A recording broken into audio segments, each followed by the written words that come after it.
The concept for the DMNX mobile app is that a customer can use it in a large office location to determine the status of the devices while on the move. To enable the use of the app on the DMNX server, go to System, Mobile Device Access, and enable both Mobile Device Access and Image Upload. Then select Save.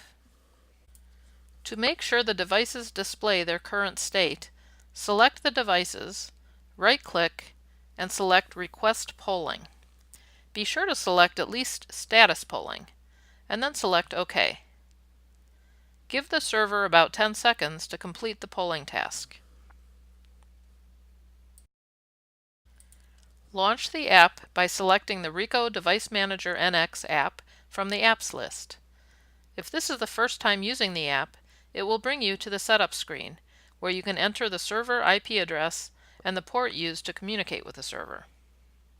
Next, you'll be brought to the login screen. Enter the username and password, and then select Login. You are brought to the main screen that shows devices in error, devices out of toner, devices out of paper, settings, the About screen, and the ability to browse the devices. When selecting Browse Devices, you can browse by host name, IP address, or model type. For training purposes, we selected Browse by IP address. There are 2 devices on the server, and they are both displayed. When you select one of the devices, in our case the MPC 3002, you will see the current status of that device.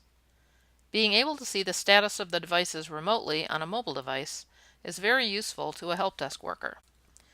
For example, if you are an IT person on a large campus, there may be several buildings. If you are called to Building D, for example, and you are in Building A, you might need to pass by Buildings B and C on your way to D. Maybe your call to Building D is to add toner.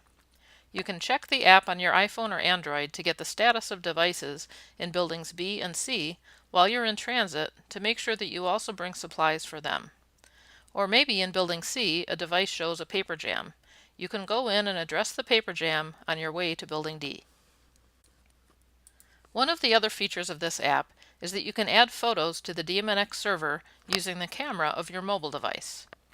To do this, select the Add Photo button, give the app permission to use your phone's camera, and take a photo of the device. Select Use Photo, OK, give it a description, and select OK.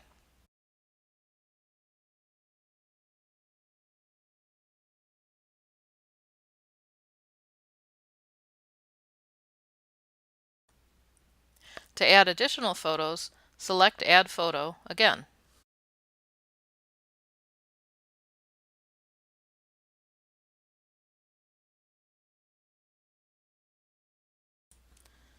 It might be useful to have a couple of photos of the device for identification purposes, but it is very important to have the asset tag associated with the device.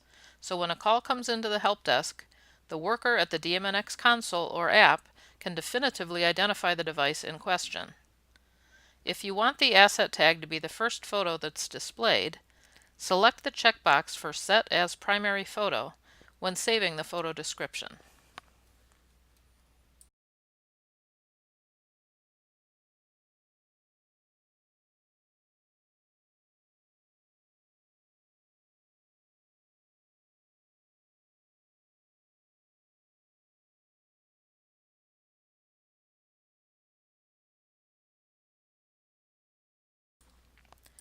Some of the other information you can get about a device is displayed in the status history. This shows the history of alerts, notifications, and statuses.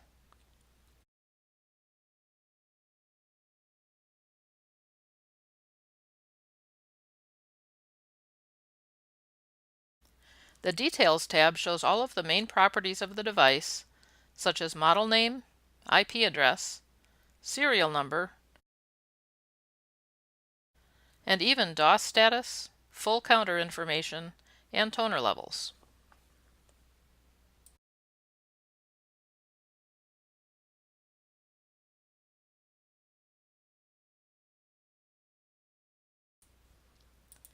The Photos tab displays any photos assigned to the device on the DMNX server. This includes both photos uploaded from the app and any assigned through the DMNX server interface on a computer. Notice that the app shows 0 devices in error. To create an error, we will open a cover on one of the devices. When we go back to DMNX, we can see that one of the devices shows cover open as an error status. Back in the app, we can now see that one of the devices is in an error state. To get more details, select the device in error, and we can see the individual system, printer, copier, fax, and scanner details of the errors. Once the cover is closed again, the app will display the updated status, but only after the next status polling has taken place. Depending on the configuration of the server, this might take a few minutes or a few hours.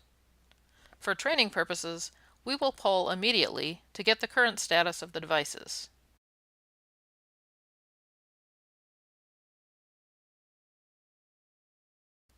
When we refresh the list, we will see the status is back to ready.